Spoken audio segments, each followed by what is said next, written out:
Medak MP అయినటువంటి రఘునందన్ రావు గారు, జనసేన అధ్యక్షులు శంకర్ గౌడ్ గారు, భారతీయ జనతా పార్టీ రాష్ట్ర మన ఉపాధ్యక్షులు బండా కార్తిక్ రెడ్డి గారు, ఈ యొక్క వేదికని అలంకరించినటువంటి భారతీయ జనతా పార్టీ పెద్దలు గౌతమ్ గారు, వేముల అశోక్ గారు, అందరికీ కూడా పేరు పేరు నమస్కరిస్తూ ఇక్కడ ఇంత పెద్ద ఎత్తున జూబ్లీ హిల్స్ ప్రచారానికి వచ్చినటువంటి ఒక ప్రజలందరికీ కూడా భారతీయ జనతా పార్టీ నుంచి మేము ఒకటే కోరుతా ఉన్నాం. ఈరోజు ఈ ఎన్నికల్లో భారతీయ జనతా పార్టీ తప్పకుండా గెలుస్తుందని చెప్పేసి అందరినీ చూసిన తర్వాత నాకు పూర్తిగా నమ్మకం కలిగింది. ఏ యొక్క పార్టీ అయితే ఈ యొక్క రాష్ట్రాన్ని 10 సంవత్సరాలు ముందుగా పరిపాలించి దాని తర్వాత కాంగ్రెస్ పార్టీ 2 సంవత్సరాలు పరిపాలించి ఈ జూబ్లీ హిల్స్ నియోజకవర్గానికి చేసింది ఏమీ లేదని చెప్పేసి కూడా ఈరోజు ప్రజలు అనుకుంటున్నారు. మేము తిరుగుతూ ఉంటే గల్లీలలో మాకు ఈరోజు వాన పడితే నది ప్రవహించినటువంటి నీళ్లు పడుతూ ఉన్నాయి, మోరీలు వాసనతో పొంగుతూ ఉన్నది. అదేవిధంగా రోడ్లు సరిగ్గా లేవు, లైట్లు సరిగ్గా లేవు. మరి వీటన్నిటికి కారణం ఏంటి? జూబ్లీ హిల్స్ ఈ విధంగా ఉండడానికి కారణము గతంలో బీఆర్ఎస్ ప్రభుత్వంలో మున్సిపల్ అడ్మినిస్ట్రేషన్ మినిస్టర్ కేటీఆర్ గారు. మరి వారు ఎప్పుడైనా పట్టించుకున్నారా ఈ విషయాలన్నీ కూడా? మరి ఈ రోజు 2 సంవత్సరాల నుంచి కూడా మున్సిపల్ మంత్రిగా ప్రవహిస్తున్నటువంటి ఒక ముఖ్యమంత్రి స్వయాన రేవంత్ రెడ్డి గారు ఈ పనులు మాత్రం ఏమి చేయలేవారు.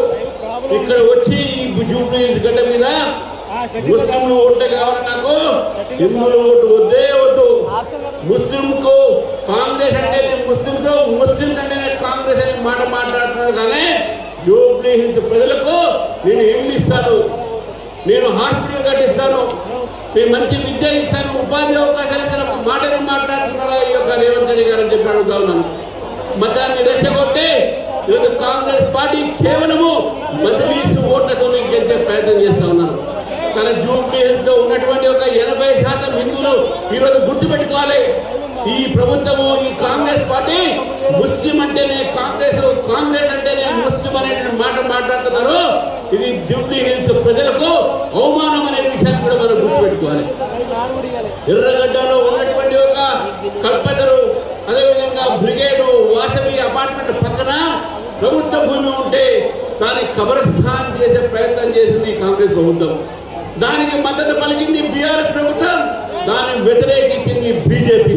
కాబట్టి మిత్రులారా, ఈరోజు ఈ యొక్క సంతృష్టికరమైనటువంటి ఏ విధానం అయితే కాంగ్రెస్ పార్టీ బీఆర్ఎస్ పార్టీ తీసుకుంటున్నారో దీన్ని మనం వ్యతిరేకించాల్సిన అవసరం ఉన్నది. మంచి అవకాశం వచ్చింది జూబ్లీ హిల్స్ ప్రజలకు, మార్పు తీసుకురావాలి. మార్పు మొదలు పెట్టేది జూబ్లీ హిల్స్ నుంచి.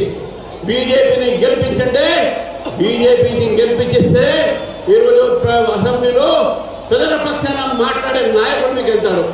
బీజేపీని గెలిపించకపోతే కాంగ్రెస్ని గెలిపిస్తే ఇక్కడ కేవలం మత కల్లాలు, మతం ఎంఐఎంతో కలిసి మతం పేరు మీద ఇక్కడ రకరకాలైన కార్యకలాపాలు జరుగుతాయి. బీఆర్ఎస్ని గెలిపిస్తే ఆ బీఆర్ఎస్లో ఉంటారా, కాంగ్రెస్లో పోతారా ఎవరికి తెలియదు. అనుభవం లేని వ్యక్తులు. ఈరోజు దీపక్ రెడ్డి గారు ఇక్కడ జిల్లా అధ్యక్షులు, గతంలో కూడా పోటీ చేశారు.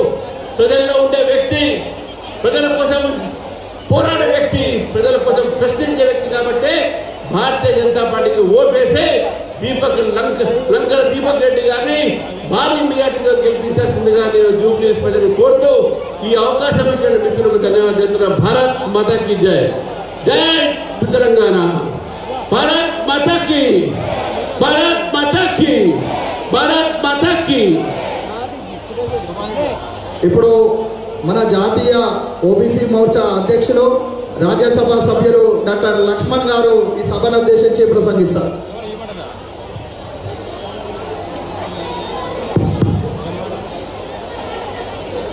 భారత్ మాతాకి, గట్టిగా చెప్పాలి అందరూ.